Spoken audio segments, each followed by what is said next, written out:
For Victims and Villains, my name is Josh, and today I am jumping into yet another official selection from this year's Fantasia Festival 2025. This is Lucid.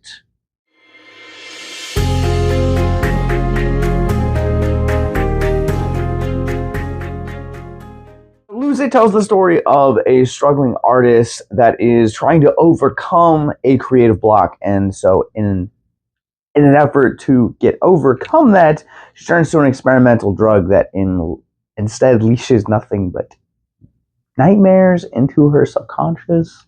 Lucid is one of those movies that's really hard to describe what it's about without giving away the plot. That's basically as vague as I can make it. This movie is nuts. Like, just absolutely crazy. This is going to be a movie that I feel like is going to only serve a certain niche audience. Like, I think this is going to be a very polarizing movie. But if you're watching this and you're like me and you're weird and love independent cinema, love David Lynch, love Twin Peaks, I think this is going to be a movie that you're really going to gel with, as I was.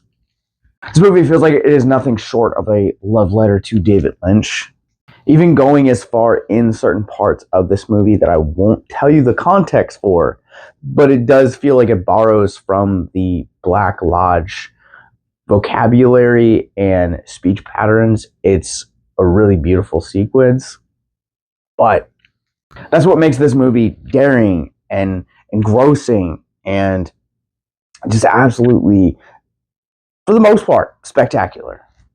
I'll just get the negative out of the way first. I do feel like there were certain parts in this movie that I just felt like the pacing could not keep up to find like an even flow. Like, there are definitely certain parts in this movie where it felt like sequences just kind of went on a little bit longer. I kind of explain why in a little bit, but it felt like this movie was probably 15 minutes too long for the story that it was ultimately trying to tell. I think some of that comes from the first act. This first act is extraordinarily slow. And it's not slow as in like it is building to something that'll pay off in the final act.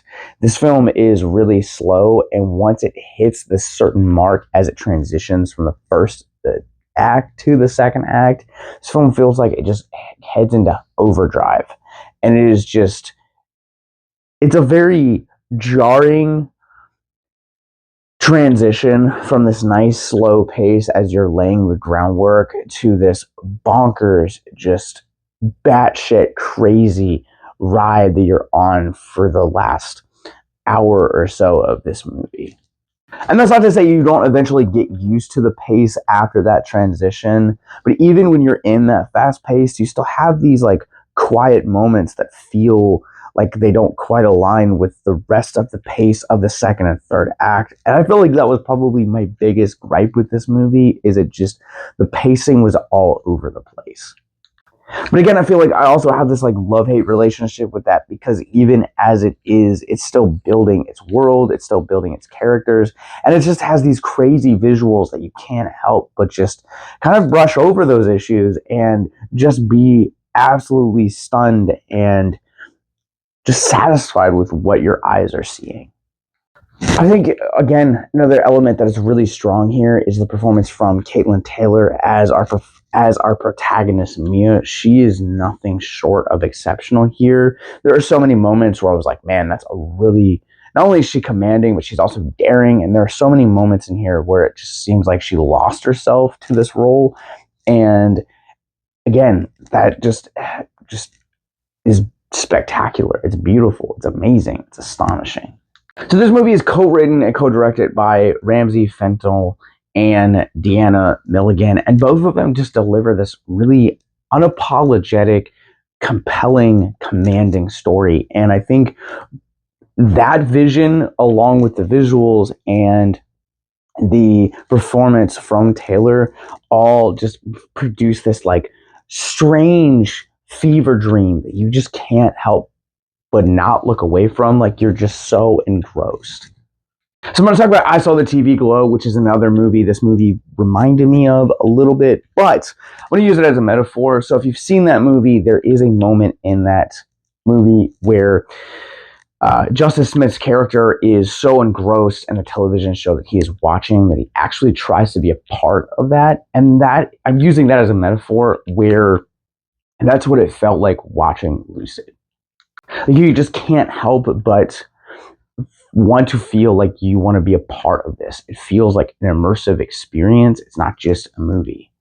Sometimes I feel like I rely so heavily on the storytelling of film that I can ultimately sometimes kind of forget that it is a visual medium and that you can have these immersive spectacles that just draw you in and then spit you out as the credits are rolling. And that's what this movie felt like. There are so many moments within this movie that there's no dialogue, there's very light music, but you're just engrossed and enveloped into this world that Mia is creating. And it's psychedelic, but also it's heartbreaking. And I'll get into that note in just a second, but it's one of those movies that you just can't help but look away. Like once it starts, your eyes are just fixated. And I think that's the signs of really beautiful direction, but also at the same time, it's just a stark reminder at the capabilities this medium is capable of. And just for clarification, before you guys come for me in the comments, when I say a sentence like that is, I watch a lot of movies and a lot of them are not visually stimulating in that way. They're very run of the mill. And so when you watch a lot of films the way that I do and consume a lot of media in the grand scheme that I do, I feel like sometimes having something from a visual perspective can often sometimes just kind of feel like a breath of fresh air against the very narrative driven stories that I often come and encounter. I also love how these visuals are a symbol of Mia's subconscious and kind of also not only just this, I'm going to get over this creative slump type of notion that I am invested in, but also at the same time to have healing from some of the past trauma that I've either forgot about or just ignored, which in turn makes everything in this movie feel very intentional, very meaningful, and honestly, something that is just very purpose driven. And I think that when you have visuals that are also a symbolism, they're not just weird for weird's sake, it gives new meaning to that film, and Lucid just echoes and reverberates that symbolism. With that said, I'm ready to run this one through our Rorschach rating scale. I'm going to go ahead and give Lucid an official Fantasia Festival 2025 selection, a 4 out of 5. Overall, I thought this film was intoxicating, to say the least. Elaine Taylor is exceptional here. These visuals are engrossing.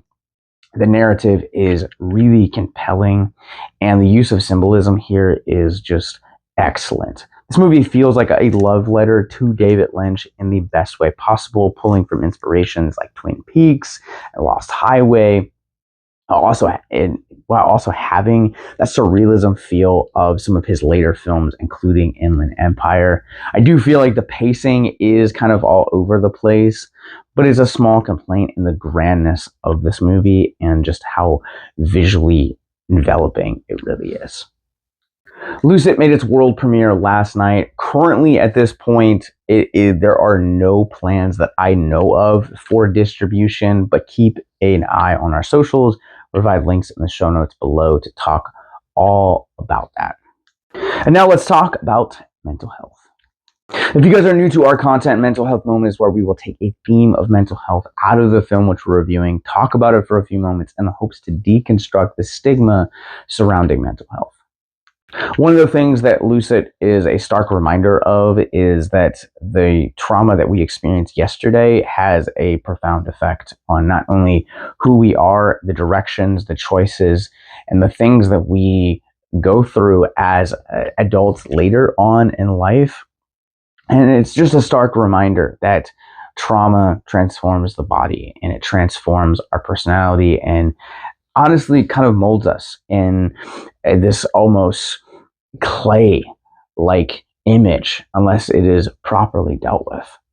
Mia's arc throughout the course of this, without getting into spoilers, definitely feels like a warning to those that are just continuously repressing their own trauma, that the more that you repress it, the heavier you can get into depression and anxiety and have other mental health conditions that can actually hinder your day-to-day life. But thanks to advances in modern technology, including lifelines, hotlines, a whole plethora of them in the show notes below, as well as therapy and medication, there are advances, and it sucks. It really does suck to dig down deep into that. It is like just continuously trying to heal a wound from the inside out.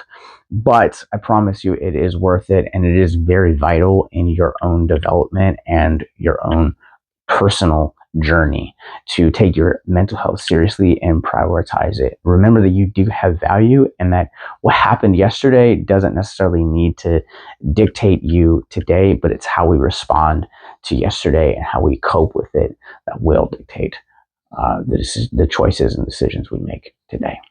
If you or someone you know is struggling with suicide, addiction, self-harm, or depression, please click the links in our show notes below to check out our mental health resource library. Once again, Lucid is an official selection of this year's Fantasia Festival. It is currently making its way around the festival circuit with no plans currently that I am aware of for distribution, but in the show notes below, you guys will also find links to our social media. Keep an eye on our social media, and we'll try to update you guys as news about distribution becomes available.